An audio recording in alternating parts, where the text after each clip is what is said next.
Você sabe qual a importância da intervenção na vida de uma pessoa com autismo?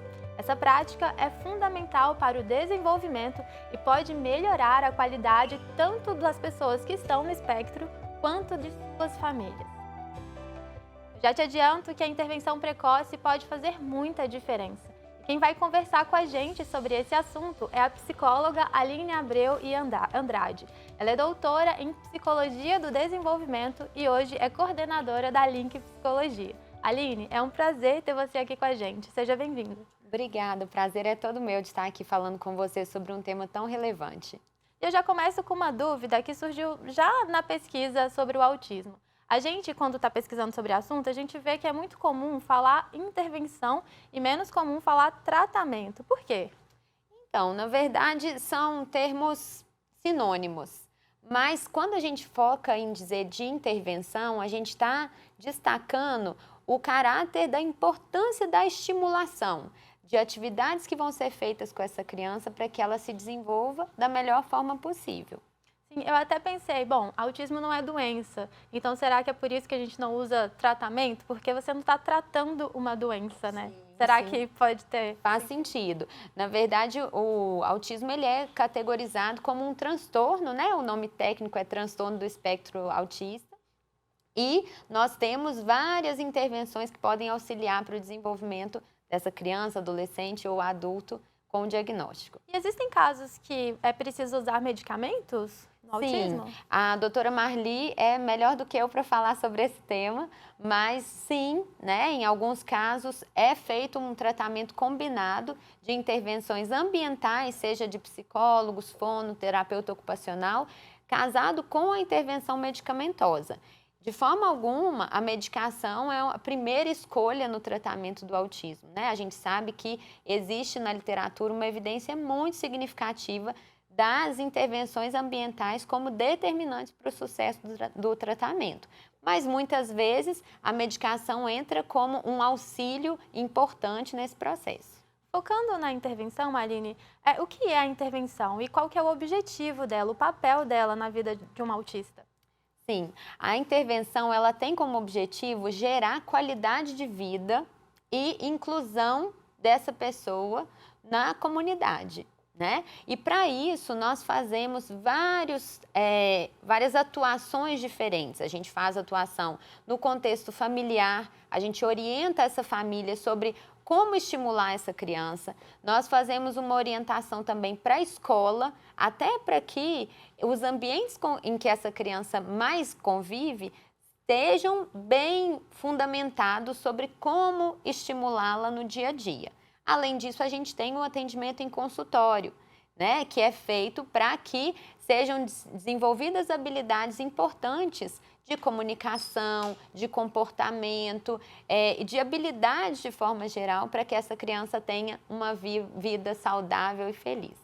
E normalmente esse espaço, Aline, você é coordenadora, né, da Link, esse espaço da clínica é um espaço hospitalar, assim, ou ele traz um aconchego, conforto para aquela pessoa que vai frequentar? Então, quando a gente fala de criança, a gente não pode esquecer que antes de qualquer coisa, a gente está dizendo de alguém que está em um momento desenvolvimental específico. Então, muitas vezes as pessoas confundem, tem que tratar, então vamos colocá-la num ambiente de tratamento, né? Um consultório, uma coisa séria e tudo.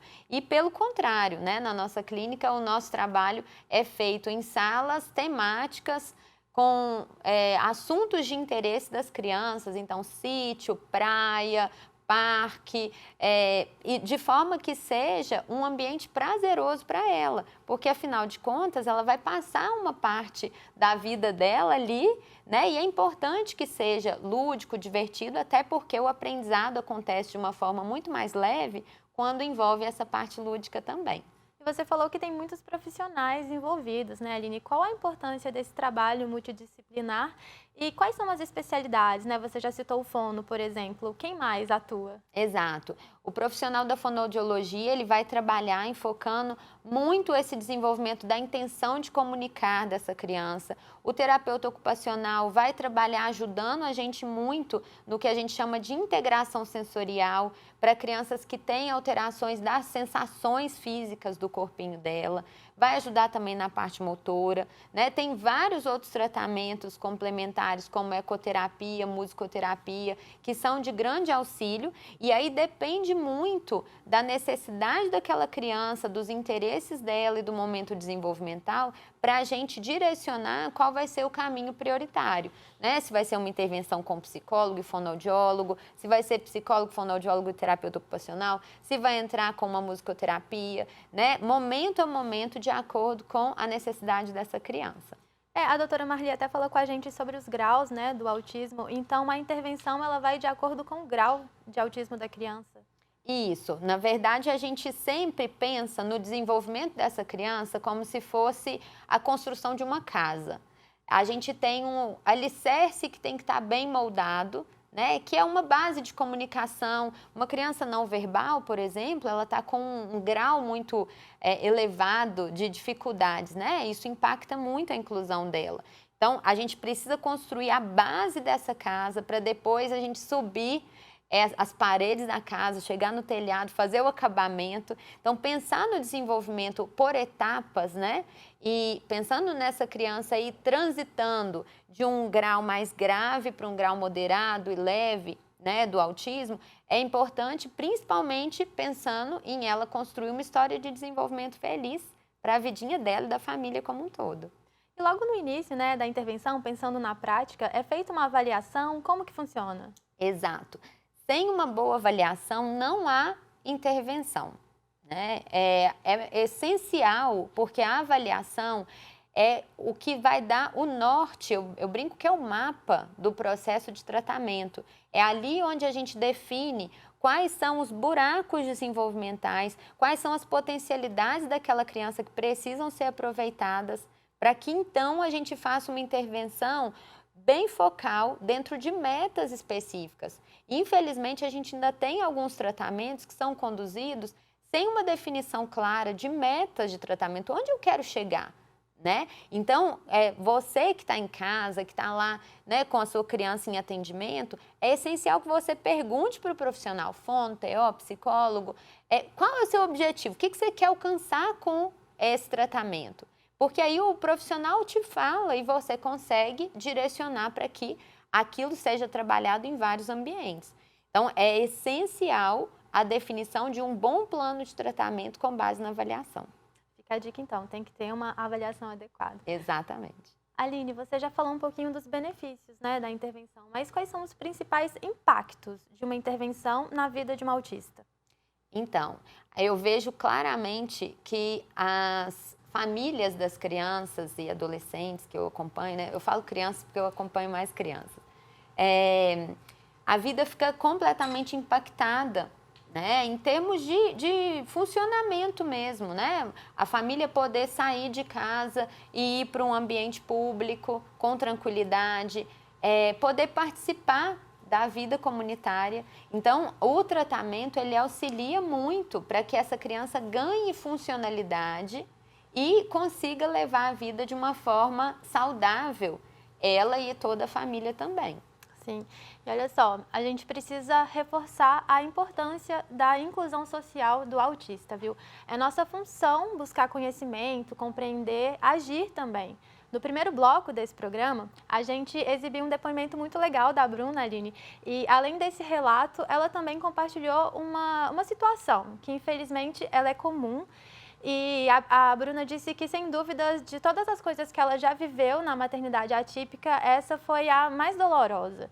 E o fato foi que o filho dela, o Matheus, ele tem autismo, né? Ele estava numa festinha infantil e a cena eram todas as crianças brincando, interagindo, enquanto o Matheus estava sozinho, num cantinho isolado, rodando. E a Bruna disse que ficou com muito medo. Naquele momento, passou um monte de coisa na cabeça dela. Ela ficou com medo de como vai ser quando ela não estiver presente, medo dele se sentir sozinho, excluído. E ela ainda disse que a inclusão dessas crianças é um desafio, que parece que não tem fim.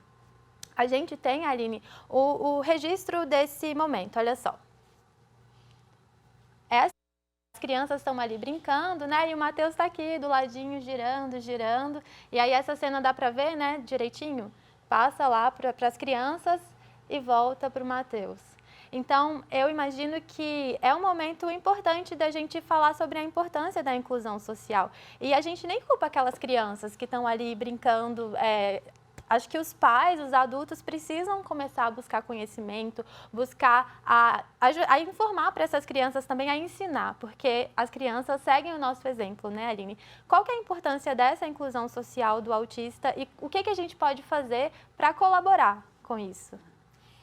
Se a gente pensa assim, qual que é a importância da inclusão social do autista, eu diria até mais amplo, assim, qual a importância da inclusão social no mundo, né? A importância de lidar bem com a diversidade, eu acho que é o principal nesse processo.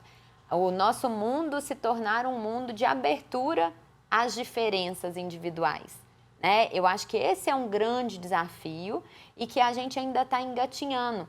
E são duas vias, né? Eu preciso, em paralelo, trabalhar com a minha criança para que ela consiga estar bem, se sentindo tranquila, num ambiente desafiador como esse de uma festinha de aniversário, que tem estímulos auditivos, estímulos visuais inúmeros, que é uma situação imprevisível. Isso tudo são desafios grandes para uma criança com autismo.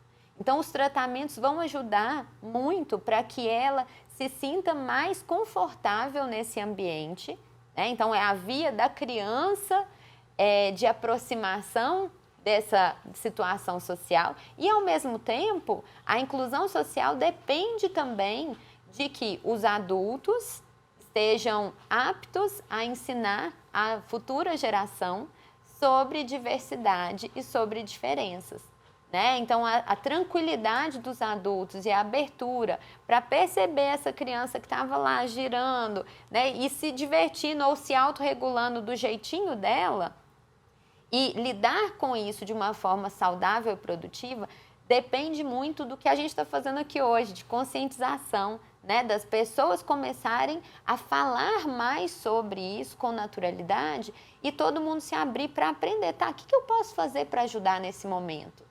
Né? Será que é produtivo eu perguntar para a mãe da criança se eu posso ajudar de alguma forma? Será que é produtivo eu pegar o meu filho e brincar com ele de rodar perto dessa criança? Tem muitas coisas que eu posso fazer e que vão fazer com que essa mãe não se sinta dessa forma e que vão trazer inclusão de verdade, né? Porque inclusão de verdade significa não a gente eliminar as diferenças, não significa tratar todo mundo igual, pelo contrário. Significa a gente tratar os diferentes de diferentes formas, dando o que cada um precisa. É muito interessante isso que você falou, porque no final das contas a gente precisa buscar conhecimento, né? E essa pauta de buscar conhecimento tem muito a ver com o vídeo que eu vou te mostrar agora. No primeiro bloco desse programa, a gente mostrou um vídeo que a nossa equipe produziu, que foi às ruas de BH perguntar para as pessoas se elas sabem o que é o autismo. E teve uma resposta, gente, que ela não foi exibida, porque a gente resolveu deixar para esse momento da entrevista. Olha só. Conheço, já pesquisei sobre o tema, até uma pesquisa recente que eu tenho na minha vida. Não tenho tanta convivência no momento, mas eu tenho um filho pequeno e a gente tem algumas dúvidas sobre comportamento dele e tudo mais. E a gente atualmente busca validar a informação se o pequeno está ou não no espectro autista. Esse conhecimento faz você entender como que é o comportamento da criança, como você tem que lidar com a criança, né? Tem níveis aí dentro do transtorno, né? Então, isso facilita um pouco como que você lida no dia a dia com a criança. Esse rapaz é o Rafael e foi um encontro muito bacana, muito interessante. E foi muito legal ver esse empenho dele, né, em buscar conhecimento, porque a gente está falando aqui agora da importância disso, né? Aline, qual que é a sua orientação para esses papais e mamães que estão percebendo algum sinal na criança? O que eles devem fazer? Qual que é o primeiro passo? O primeiro passo é buscar uma avaliação de alguém que eles confiem, que pode ser inicialmente um médico, ou pode ser um psicólogo, um fonoaudiólogo, por qualquer uma dessas vias, ele vai ter o direcionamento para outras necessárias, caso precise ampliar essa equipe multidisciplinar de tratamento da criança e mesmo de avaliação, porque alguns casos são limítrofes, como ele falou, precisa de uma avaliação pormenorizada para tanto saber se tem ou não um diagnóstico, quanto para definir bem o rumo do tratamento. Então, o primeiro passo realmente é buscar uma ajuda especializada e, com base nisso, transformar essa busca de conhecimento em ação prática no dia a dia. Perfeito, Aline, muito obrigada por participar do nosso programa. Tem alguma rede social, um Instagram que o pessoal pode acessar para ter mais informações? Vocês podem entrar em contato na Link Psicologia, né, no Instagram, @linkpsicologia. E lá a gente coloca muitas informações, até nesse sentido mesmo, de passar o máximo possível de conhecimento e conscientização para todo mundo. Muito obrigada por compartilhar tanta informação necessária, né? Obrigada a você pelo convite.